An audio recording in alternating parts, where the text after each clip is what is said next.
Greetings, people of Earth and worlds beyond, and welcome back to PokeMonth. Even though it's August now, and actually pretty much halfway through August, but I'm here and I'm doing things. So this video is gonna be like part commentary, parts updates, and part just me rambling about things that are happening. First off, I'd like to address the state of PokeMonth. It is still happening, clearly, as you can see from this. Obviously, I got a bit off schedule.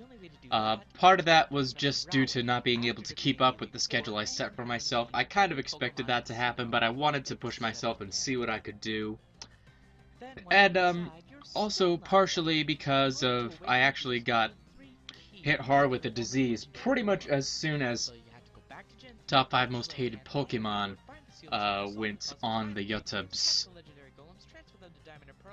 And I don't like to make excuses like that, but I hardly ever get sick, and that just hit me like a ton of bricks.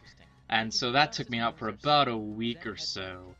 And then I just took a couple more days off just to recuperate, and by then it was the end of July, so I'm like, okay, that happened.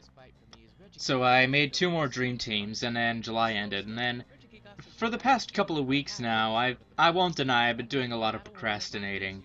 But also I've been rearranging like my whole world in preparation for getting ready to go back to college for my sophomore year. First boss battle ever in any because for the most part it's just been strewn around my bedroom, but now I've actually started to get back organized and get things set in order. As for the state of the rest of the month, there's one video that this is actually a substitution for, because if you might remember from the very beginning, I said I was going to do a Phoenix King versus video. Which is basically like a Let's Play, but it's not. It was just like a personal challenge that I would record and have fun with. And it was supposed to be that I would do the Phoenix King versus Pokemon Puzzle League, which is a puzzle game for the N64 that, for the most part, is a relatively simple puzzle game, but on the higher difficulties, I tend to have a lot of trouble with it.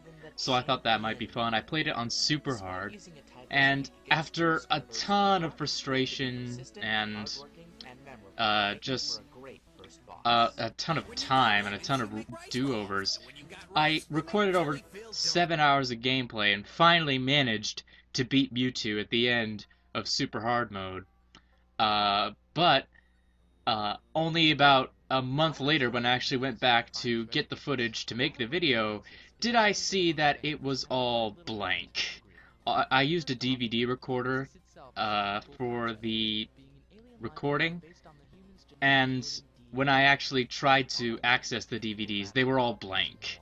So all of that basically went out the window, so I had to do something else, and this is what I chose to do. As for the rest of the month, I'm not putting it on any sort of schedule. It should be finished by the end of August, but that's what I said about July, so it's just, yeah. See, a big problem was that I didn't have everything fully scripted before PokeMonth started. I wanted to do that, but with how long Ace Attorney Turnabouts took, it wasn't really possible. So, a lot of what I've been doing for the past couple of weeks is finishing out, or at least even starting for some, the scripting for the videos that are left in, for the big videos that are left, which are top 10 favorite Pokemon anime episodes, a review slash rantastic, a rantastic that'll basically serve as a review, Poke Clash, Rumble on Route 1, and the final top 10 Mega Evolutions.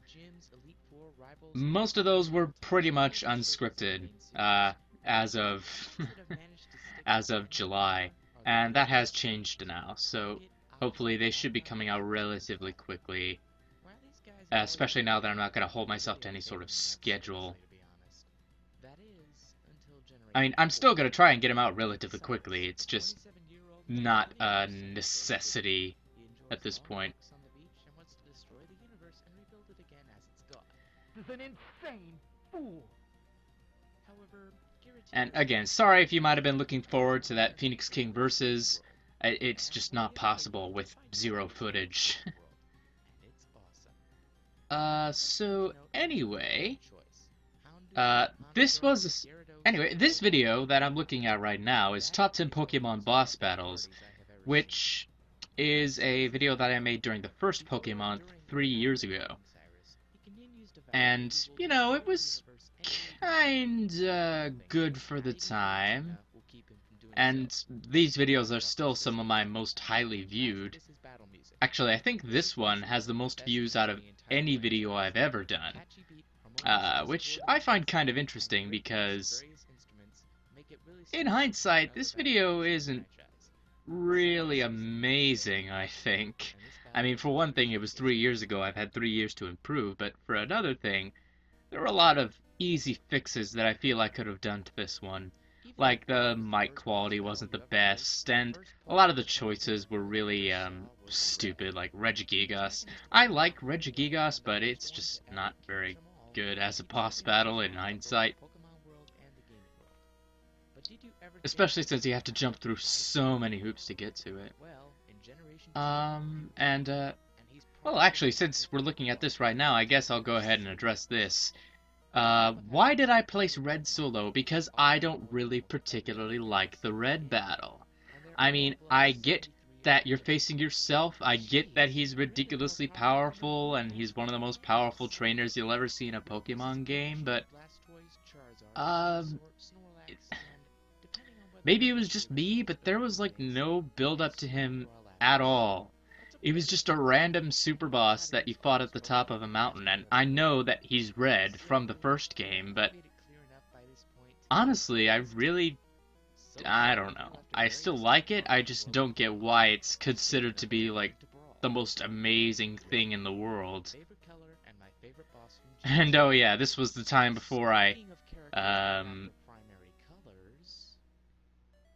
This was the time before... What are the words? I'm just commenting on how the footage was in Japanese, and I'm like, this was the time before I realized that, maybe it would be better to have all English footage for a video where I speak in English. But, you know, things happen. That's actually a problem I've run into a lot recently. Because, just for whatever reason, a lot of the videos I've been looking up, there's not a lot of, footage for these countdowns, there's not a lot, or at least, there's a lot of good quality ones that are not in English, so I have to be, like, a little beside myself and just check each one of them to make sure that they're in English. Like, there's a lot of really good-looking Zelda Let's Plays, that are in German, and a lot of Pokemon that's in Japanese, and a lot of Pokemon that's in just a lot of other languages that looks better than the English ones, which sucks, but, you know, I speak English in the video, so it kind of have to have English text in the video, unless it's a game that's not in English, which I rarely, if ever, talk about. His team will vary slightly depending on which starter you choose. He will have either a Charizard or an Arcanine, a Venusaur or So anyway, yeah, I think it's kind of cool to do PokeMonth again, because I feel like I've come a long way in terms of editing, in terms of scripting, basically in terms of just making good videos, and I think this second PokeMonth, this is sort of a way, sort of like a victory lap for me, for lack of a better term, because I don't know, I just get to do something that gave me a lot of trouble 3 years ago, just doing 4 videos in a month, and I'm like, you know what, let's do 25, or actually no, it's 29 videos technically, if you include the intro video. No, 28. Somewhere between 25 and 30. Anyway, 88 miles per hour. Actually, that would be Giratina. Oh, okay, Giratina. I was trying to figure out what on earth that reference was supposed to be about. The Super Mario RPG thing. Never mind. I actually can't hear the audio right now, just the way I have this set up, so I'm just looking at the visuals. Um, but, yeah, Victory Lap. I feel like PokeMonth was my first big step towards, the first PokeMonth was my first real big step toward, okay, I'm really getting serious about this. I mean, obviously I'd done several countdowns before it, but this was the first time where I'm like, okay, I'm really gonna sit down, I'm really gonna put a lot of effort into these. And then, you know, for the time, they were good. Like, Top 10 Pokemon spin-off games, which is actually really, really stupid. But, nowadays, we did a lot of stupid things in that video, me and, Tree's Apprentice. But, you know, for the time, it had some good things. It had some good things going on in there. Yet it somehow manages to also be upbeat, like any other battle theme in the series. But looking back on it, they're just kind of mediocre videos. And now this second Pokemon, I feel, has been really, really, really, really, really, really cool. I mean, with Pokemon Dream Teams, I honestly wasn't sure how you all were going to react to that, but you guys are loving it, from what I could tell. And I'm really glad that you're loving it, because the way I saw it, that could have been like a, maybe you shouldn't do these anymore, or something that you guys love. And thankfully, it was the latter. Um, um, um, um, um, um, um, um, um, I'm bored, can you tell? No, I'm not bored. There I go again. Why do I do that? Why am I showing Team Rocket? Oh, because it's Giovanni, okay.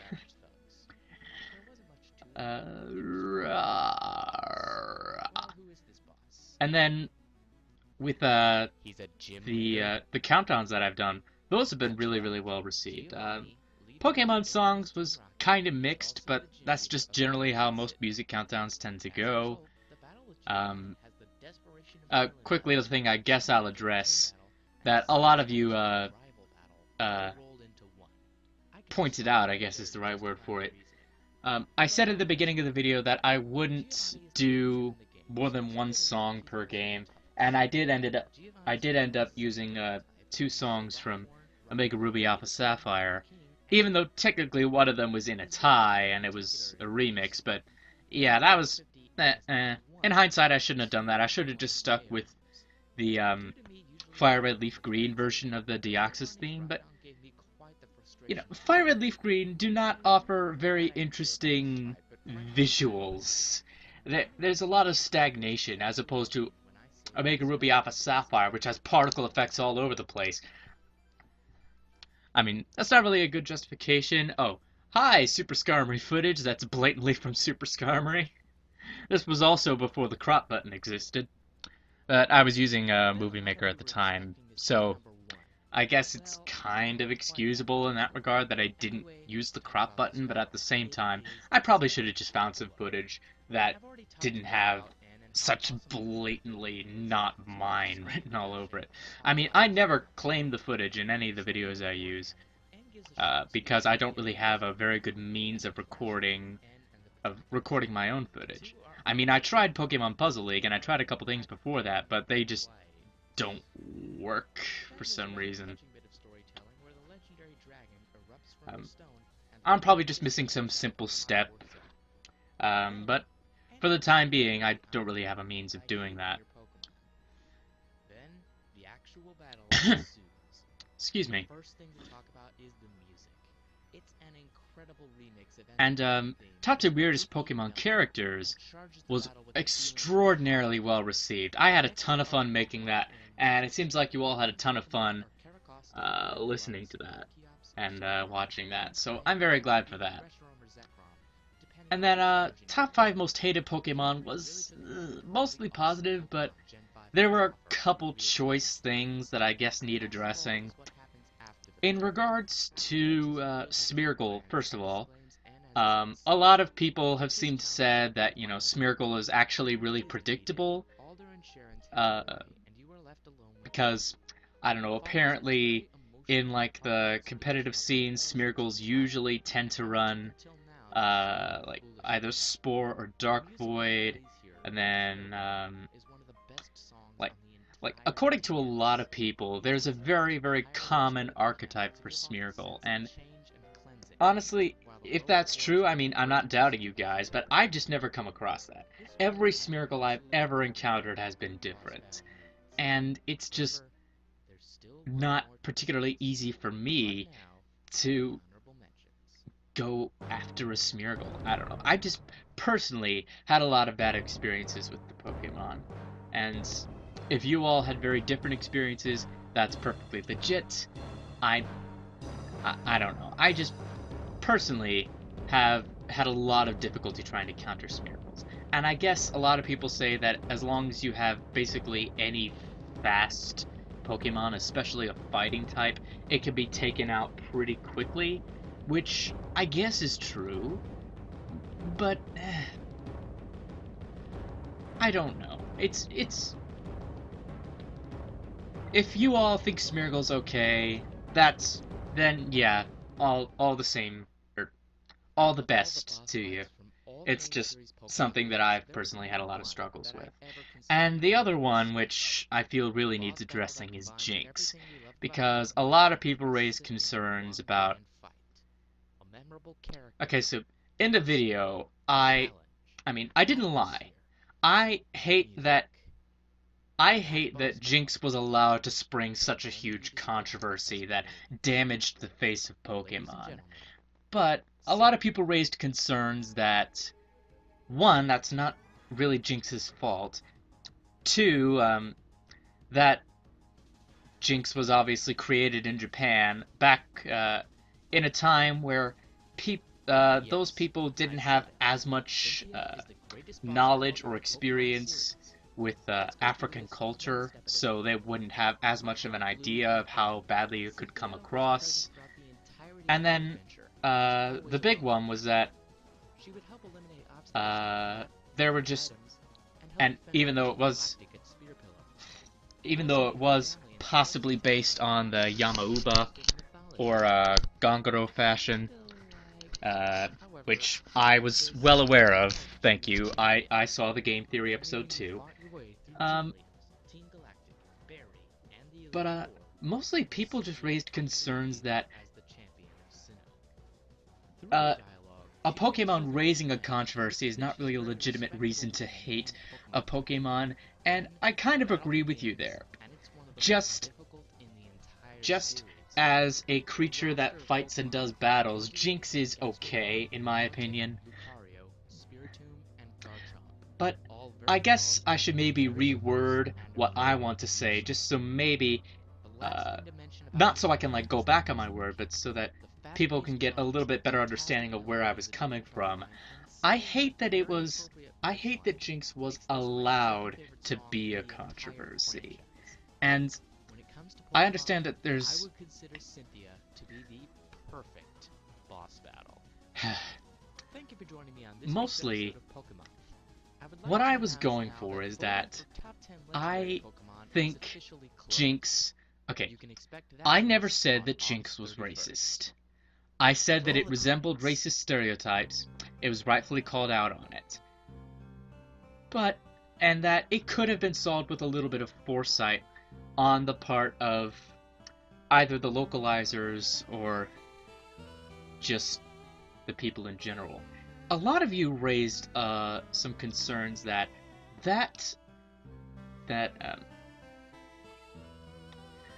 I don't quite know the right way to put this, but that's not a legitimate that the calling out of Jinx as being racist was not really legitimate.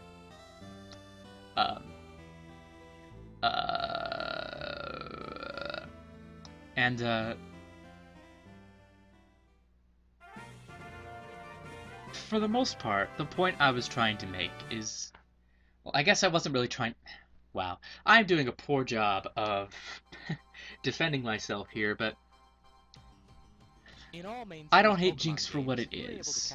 I don't hate Jinx because it resembles blackface. That was an accident, clearly. I hate that it was made into such a big deal. And I guess I do hold some inner resentment towards Jinx, just directed at Jinx, just because it was allowed to be such a big controversy. And again, I guess in retrospect, that's not really a legitimate reason to hate a Pokemon. And I will recognize that you all are completely right, but I still do. I mean, it's a little bit illogical, I'll admit, but it's how I truly feel. And I don't know. I've already reached the end of the video, so I'm going a bit over my time here, but basically, let me just say that I never said that Jinx was racist. I never said that Jinx was attempted to be racist. I just hate the fact that it was blown up into such a huge conspiracy. And if you all still think that that's not legitimate, then that's fine. That's how I feel. I feel that something like Jinx shouldn't have existed in the first place, but that's my piece.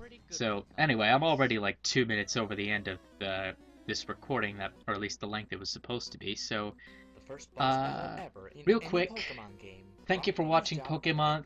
Thank you for your patience. These past couple of weeks I haven't been doing much of anything on my channel.